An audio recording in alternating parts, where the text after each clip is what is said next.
राधा रानी के मेहमान। राधा बाबा की एक कहानी। राधा बाबा महाप्रभु और राधा कृष्ण के भक्त थे जो गोरखपुर में रहते थे। गया में एक वैष्णव ब्राह्मण परिवार में जन्मे। वे एक अद्वैत सन्यासी बन गए, लेकिन बाद में ब्रज भक्ति का मार्ग अपना लिया।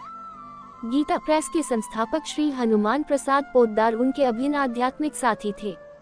ऐसा कहा जाता है कि राधा बाबा ने 14 साल बहुत कठोर मौन व्रत का पालन करते हुए बिताए, जिसके दौरान उन्होंने पूरी तरह से मौन रखा, यहाँ तक कि बातचीत करने के लिए इशारों का भी उपयोग नहीं किया।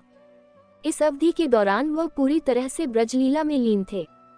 उनके द्वारा कई सुंदर पुस्तकें लिखी गईं, जिनमें किलिकुंज, सत्संग सुधा और महाभाग ब्रजदेवियां शामिल हैं। निम्नलिखित अंश उनकी पुस्तक ईज़ेड स्टेप्स टू इटर्नल वृंदावन से लिया गया है, जिसका अंग्रेजी में अनुवाद लखपत राय एमए ने किया है। भगवान की समस्त लीलाओं का एकमात्र स्रोत श्री राधिका जी ही है। वे श्री कृष्ण की मोहिनी शक्ति है। वे स्वयं उनकी आत्मा है। वे अनंत रूप धारण करके श्री कृष्ण की लीलाओं की औचित्य का ध्यान रखती हैं। श्री राधा जी की प्रेम लीला इतनी उत्कृष्ट है कि वास्तव में केवल वही इसे देख सकता है, जिसे वे अपनी कृपा से दिखाना चाहती हैं। इसके अतिरिक्त और कोई उपाय नहीं है। वह आज भी विद्यमान है और आप जो भी कामना करें, वह उसी क्षण और उसी रूप में पूरी कर सकती है। जो श्री कृष्ण है, वही श्री राधा है। उनमें किसी भी प्रकार का रत्ती भर भी अंतर नहीं है। मैं तुम्हें ब्रज में घटी एक सच्ची घटना बताता हूँ। 3 महापुरुष विचरण कर रहे थे।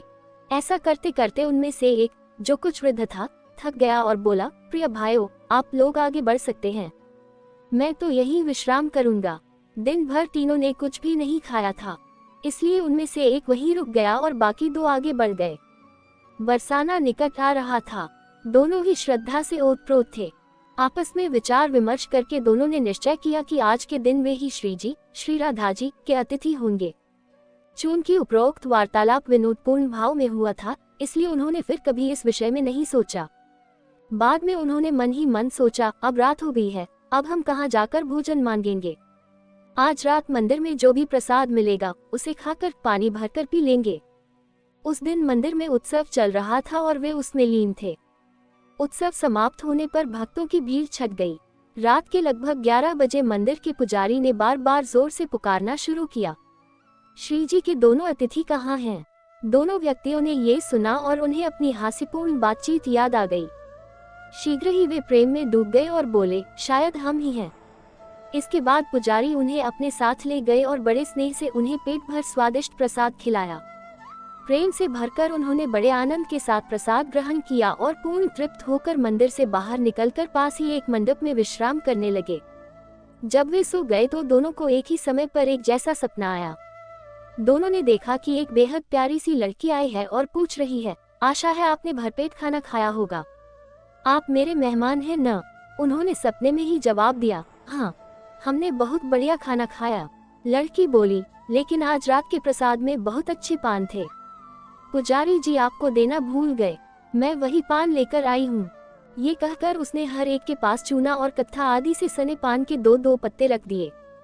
तभी दोनों की नींद खुल गई और उन्होंने उठकर देखा कि उनके सिर के पास सचमुच 2-2 पान के पत्ते रखे हैं। दोनों के आंसू बहने लगे और वे प्रेम से व्याकुल हो उठे। पान के पत्ते मुंह में रखकर वे प्रेम से विह्वल हो गए। दोनों ने एक दूसरे को अपना अपना सपना बताया। दोनों ने एक ही समय पर एक ही सपना देखा। यह एक सत्य घटना है और जिन लोगों को यह अनुभव हुआ था, वे शायद अभी भी जीवित हैं। संपादकीय टिप्पणी, मैंने वृंदावन में सुना है कि यह घटना स्वयं राधा बाबा और उनके आध्यात्मिक साथी श्री हनुमान प्रसाद पोद्दार से संबंधित है। श्री राधा रानी और श्री कृष्ण ने केवल उनकी श्रद्धा को देखा और फिर उन्हें भरपेट भोजन कराकर उन्हें अतिथि रूप में स्वीकार किया। इसी प्रकार वे उस व्यक्ति को अपना अतिथि बनाकर आतिथ्य प्रदान कर सकते हैं, जो सच्ची श्रद्धा से उनके दर्शन करना चाहता है और उनकी लीलाओं के दर्शन करके धन्य होना चाहता है। उनके लिए सभी समान हैं और किसी के प्रति कोई पक्षपात नहीं है।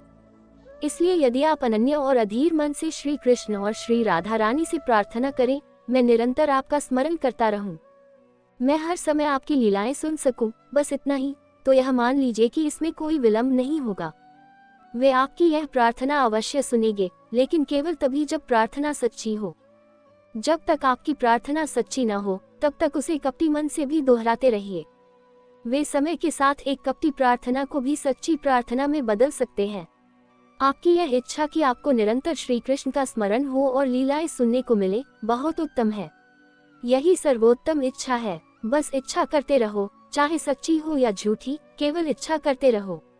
यदि इच्छा बनी रहे तो अंततः वह भी वास्तविक हो जाएगी और किसी न किसी दिन पूर्ण कृपा अवश्य प्रकट होगी।